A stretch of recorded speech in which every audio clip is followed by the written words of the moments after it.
Hi, Matt. Great to have you here this evening. One of the items I wanted to ask you about was the fact, well, first of all, the words digital and disruption have been completely overplayed within the industry. There's a lot of fatigue around those particular words. But from your perspective, what are you seeing kind of changing and evolving within this sector? Well, I mean, it's not just within the technology sector. Technology is changing everything. Every single industry is being remapped and reshaped by software and the internet. And it's a pretty exciting time to live in. I mean, this is the greatest economic gold rush in the history of mankind, in my opinion. Now, I mean, in terms of disruption, I mean, it is a word that gets used a lot, but this is exactly what's happening right now. In terms of the word digital, this is a word that should be absolutely banished from the lexicon of every entrepreneurial event, because it's really aimed at the wrong segment of the industry, right? It's digital. Technology is the thing that's changing the world. Digital is only. It's a wrong word to use. Right. Well, it's just a small component.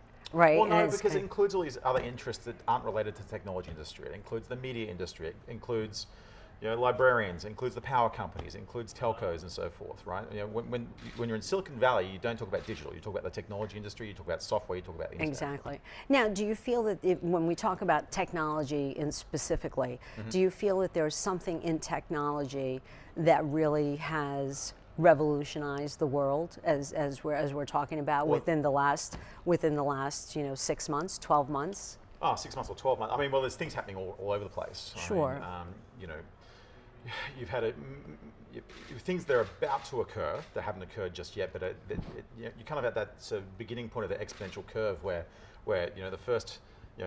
Craig Venter, who sequenced the human genome, he was criticized because he was so many years into the Human Genome Project, and he'd only sequenced the first couple of percent, because all the when you're an exponential curve, the need kicks in, and it's really those later stages where you kind of get all the real thing happens.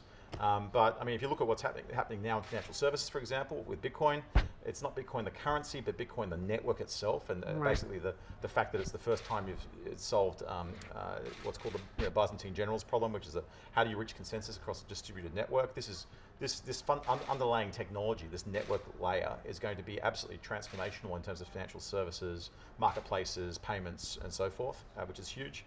You're seeing, obviously revolutions occurring in 3D printing at the moment. You kind of go and you see 3D printers, and they're printing out little bits of plastic in terms of the hobby or retail 3D printers, but already they're printing, jet turbine parts, sneakers for Nike, you name it. And pretty soon, I don't know, probably this Christmas, in the next 6 months or so, every little kid under the Christmas tree will have a $199 3D printer, and they'll be printing all their toys and Lego and Airfix models and so forth. That'll be the start of a huge change that's already hit the movie industry, the book industry, the music industry, as distribution goes to digital, or it goes to information technology. I use the word digital, I can't really use the word. But that's going to have a tremendous impact, where you'll have physical goods suppliers, like hardware suppliers, where people won't go to a hardware store to buy a tool.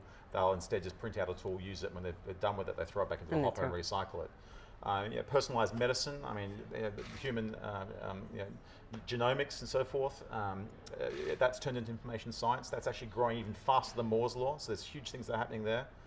I mean, everywhere you look, it's just a huge impact, industry after industry after industry, of multiple technologies. Right, and now don't you feel also kind of coupled with everything that we're talking about around data?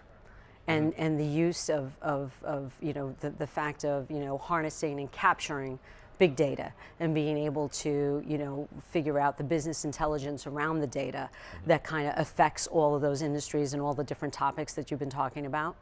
99% of people who talk about big data have no idea what big data is. Yeah. And furthermore, 99% of the people who talk about big data, actually small data is where the real innovation is, right? So in my company, for example, we don't look at big data. I mean, the big innovations occur with small data. Get your analytics up, measure absolutely everything, and then when you make changes to your business, statistically test them for confidence. So things like A/B testing, conversion optimization, and so forth. There are very small number of businesses out there that is capable of generating big data, right? And furthermore, use it in any meaningful way, right? So it's one of these marketing buzzwords that people are kind of banning out for the most part. I mean, if you've got, if you're looking at click paths of mouse pointers across a website like eBay, sure, you've got big data, and maybe there's some things you can learn from that. But most of the optimizations that businesses can take advantage of actually come from small data. Right, and I think it's just a misnomer. I think I couldn't agree with you more that it's more of a marketing buzz, or I think the way the term big data first came about was really taking a look at lots of data, and then therefore the name big data associated with it. But you're right, it's got to get down to the nuts and bolts, and that's what you really need to kind of focus in. It's about data, right? Exactly. Not big data. It's around analytics. It's around statistics and using statistical techniques to actually grow your business. Right. Well, excellent. Well, thank you so much for your insight, and look forward to this evening. Thank you. I look forward to it.